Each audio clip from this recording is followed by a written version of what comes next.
अस्सलामुअलैकुम students, welcome back to another episode of Naeem graphics. मैं आपका टीचर सरजाना नईम। आज की क्लास में हम एडोब इलस्ट्रेटर में अलाइनमेंट का पैनल जो है वो डिस्कस करेंगे कि हमने किस तरह से किसी भी टेक्स्ट को, किसी शेप को या ऑब्जेक्ट को हमने अलाइन करना है। वीडियो शुरू करने से पहले अगर आपने अभी तक मेरा चैनल सब्सक्राइब नहीं किया तो मेरे चैनल को लाजमी सब्सक्राइब करें ताकि हर आने वाली वीडियो आप तक पहुंच सके। तो अभी मैं चलता हूं जी अपने एडोब इलस्ट्रेटर के आर्ट बोर्ड पर। यहाँ पर मैंने एक प्रेजेंटेशन बनाकर रखी हुई है। सबसे पहले देखें अलाइनमेंट पैनल जो है वो हम एक्टिव कहाँ से करेंगे। आप यहाँ पर जाएंगे, विंडो के टैब में जाएंगे और यहाँ पर आपके पास मौजूद है अलाइनमेंट का पैनल। ये शिफ्ट F7 इसकी शॉर्ट की है। आप शिफ्ट F7 की मदद से भी इसको एक्टिव कर सकते हैं।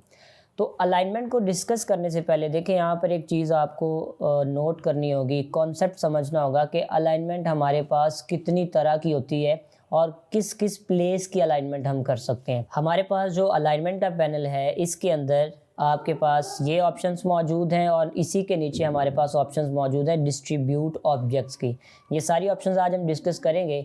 तो यहाँ पर देखिए मैंने प्रेजेंटेशन जो बनाई, अलाइनमेंट हमारे पास बेसिकली दो तरह से है, वर्टिकल भी है और हॉरिजॉन्टल भी है। अलाइनमेंट के पैनल में अगर आप देखते हैं तो यहाँ पर ये जो आपको तीन ऑप्शंस नज़र आ रही हैं ये हमारी अलाइनमेंट्स हैं हॉरिजॉन्टल और ये वाली अलाइनमेंट्स हैं हमारी वर्टिकल। हॉरिजॉन्टल में और वर्टिकल में दोनों में तीन तीन किस्म की जो है वो आपकी प्लेसमेंट होती है। लाइक अगर हम हॉरिजॉन्टल की बात करते हैं तो इसमें लेफ़्ट है, इसमें सेंटर है और इसमें राइट है। सेम है अगर हम यहाँ पर आते हैं वर्टिकल में तो वर्टिकल के अंदर टॉप है, सेंटर है और बॉटम है।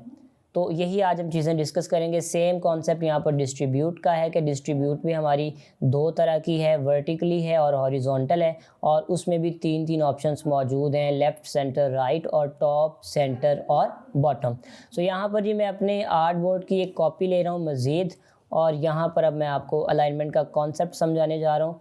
मैं आल्ट के साथ इस आर्ट बोर्ड की कॉपी ले रहा हूँ, इसको मैं यहाँ पर प्लेस कर रहा हूँ और उसके बाद जो है वो यहाँ पर मैं ये वाला जो टेक्स्ट है इसको मैं कर रहा हूँ डिलीट।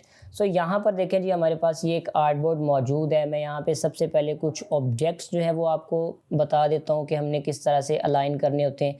फॉर एग्जांपल मेरे पास ये एक शेप है, मैं इसका स्ट्रोक ऑफ कर रहा हूँ और इसका फिल जो है वो मैं ऑन कर रहा हूँ। एक ये सर्कल है जी, इसकी मैं डिफरेंट मल्टीपल कॉपीज़ ले लेता हूँ यहाँ पे और इसको डिफरेंट प्लेसेस में मैं यहाँ पे रख देता हूँ स्पेसिंग के साथ और डिफरेंट जो है वो प्लेसेस के। अब मैं चाहता हूँ कि इसकी अलाइनमेंट करूँ। अब अलाइनमेंट के अंदर देखें, जैसा कि आपको मैंने बताया था, सबसे पहले आप अपना सारा ऑब्जेक्ट जो है वो सेलेक्ट करेंगे, यानी सारी शेप्स को सेलेक्ट करेंगे। आपके पास ये एक रेक्टेंगल बाउंड्री आ जाएगी। यही वो बाउंड्री है जिनके राउंड आपका ऑब्जेक्ट जो है वो अलाइन होगा। यानी सबसे पहले हमारी यहाँ पर ऑप्शन है जी अलाइन लेफ़्ट। तो मैं यहाँ पर अगर क्लिक करता हूँ तो ये सारे सर्कल लेफ़्ट साइड पर चले जाएंगे, अलाइन हो जाएंगे। और सेम है अगर यहाँ पर मैं सेंटर पर क्लिक करता हूँ तो सारे सर्कल मेरे सेंटर अलाइन हो जाएंगे। याद रहे ये वाली जो अलाइनमेंट है ये हॉरिजॉन्टल है। सेम है अगर मैं यहाँ पर क्लिक करता हूँ तो ये राइट अलाइनमेंट होगी हॉरिजॉन्टल।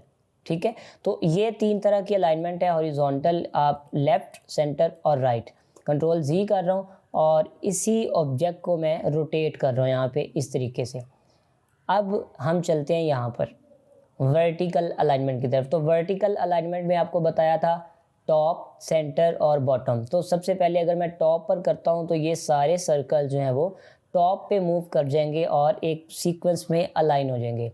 सेम है अगर मैं यहाँ पे सेंटर पर क्लिक करता हूँ तो ये कुछ इस तरीके से अलाइन हो जाएंगे। और सेम है अगर यहाँ पर मैं बॉटम पे करूँगा तो ये जो हमारी रेक्टेंगल बाउंड्री बॉटम की तरफ है वहाँ पर ये सारे अलाइन हो जाएंगे।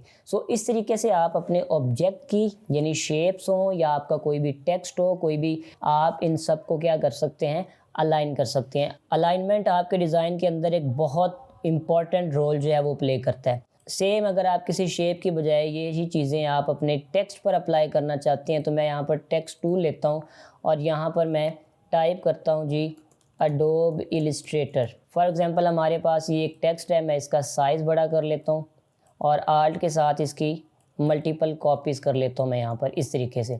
अब जिस तरह से हमने शेप्स को किया इसी तरह हम टेक्स्ट को भी अलाइन कर सकते हैं। मैं सारे वो टेक्स्ट सेलेक्ट करूँगा और सेम कॉन्सेप्ट है, मैं यहाँ पे लेफ़्ट अलाइन कर सकता हूँ, सेंटर कर सकता हूँ और उसके बाद जो है वो मैं राइट अलाइन कर सकता हूँ। सो ये ऑप्शंस अलाइनमेंट्स की हैं, आप इनको अकॉर्डिंगली चेक कर सकते हैं। जब भी आप कोई फ्लायर बनाएं, बिलबोर्ड बनाएं, इवन के कोई भी डिज़ाइन बनाएं, तो आपने हमेशा अलाइनमेंट को फॉलो लाजमी करना है। जिस तरीके से हमने हॉरिजॉन्टल ये वाली की अलाइनमेंट, इसी तरह से हम वर्टिकल अलाइनमेंट भी कर सकते हैं। इसके बाद हम चलते हैं जी डिस्ट्रीब्यूट ऑब्जेक्ट्स की। डिस्ट्रीब्यूट ऑब्जेक्ट का कॉन्सेप्ट बड़ा आसान सा है, ठीक है। आपके जो भी ऑब्जेक्ट्स हैं, लेट से जैसे यहाँ पर मेरे पास ये डिफरेंट सर्कल्स हैं, लेकिन सबकी स्पेसिंग यहाँ पर बराबर नहीं है, ठीक है। आप देख लें किसी में गैप ज़्यादा है, किसी में कम है।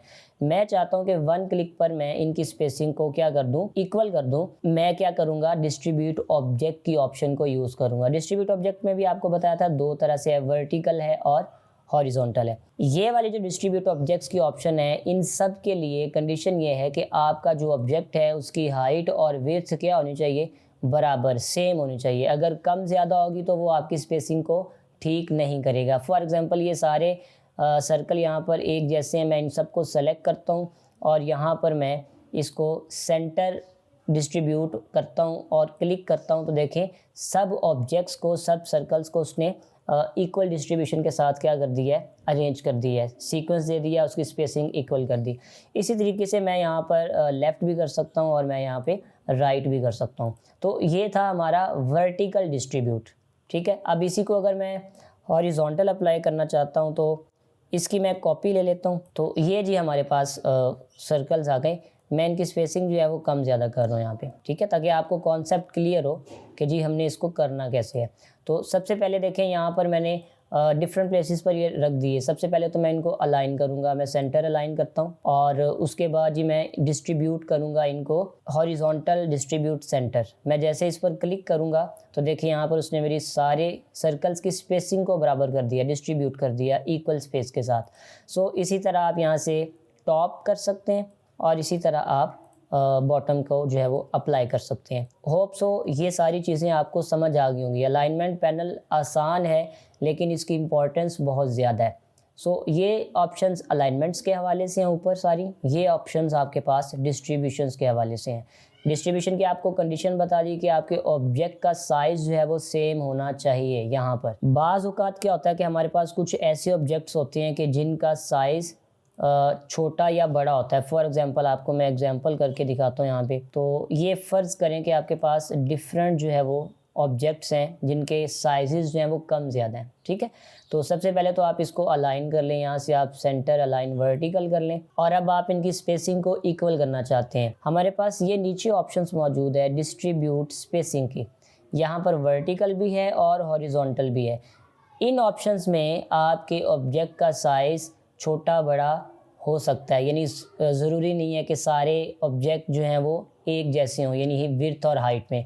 यहाँ पर मेरे पास कुछ सर्कल्स बड़े हैं, कुछ सर्कल्स छोटे हैं। तो यहाँ पर अगर मैं करता हूँ वर्टिकल डिस्ट्रीब्यूट स्पेस, तो देखें चाहे छोटे बड़े सर्कल्स हैं लेकिन सबकी स्पेसिंग को वो क्या कर देगा, इक्वल कर देगा। ये देखें स्पेसिंग बराबर कर दी। और यही कॉन्सेप्ट मैं अप्लाई करना चाहता हूँ हॉरिजॉन्टल।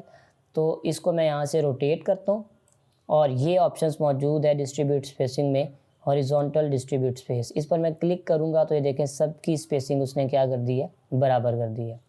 तो होप सो आपको ये चीज़ समझ आ गई होगी कि किस तरह से हमने अलाइनमेंट को शेप्स के ऊपर अप्लाई करना है, डिस्ट्रीब्यूटिंग करनी है और हमने टेक्स्ट के ऊपर अपनी अलाइनमेंट को कैसे अप्लाई करना है। यहाँ पर आपको लास्ट पे मैं एक रियल एग्जांपल दिखाता हूँ। ये मेरे पास यहाँ पर बिजनेस फ्लायर डिज़ाइन पड़ा है सैंपल दिखाने। तो यहाँ पर जितनी भी चीज़ें हैं वो सारी आपकी प्रॉपर अलाइन है। तो आप कोई भी डिज़ाइन बनाएं हमेशा याद रखिएगा उसमें अलाइनमेंट को यूज़ लाजमी तौर पे करना है। अलाइनमेंट नहीं करेंगे तो आपका डिज़ाइन कभी भी प्रोफेशनल नहीं बन सकता और आप कभी भी एक अच्छा डिज़ाइन जो है वो नहीं बना सकते। होप सो आज का लेक्चर आपके लिए काफ़ी बेनिफिशियल होगा।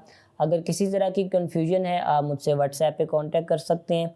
मिलते हैं नेक्स्ट वीडियो में। दुआओं में याद रखें। अस्सलामु अलैकुम वरहमतुल्लाहि वबरकातुहू।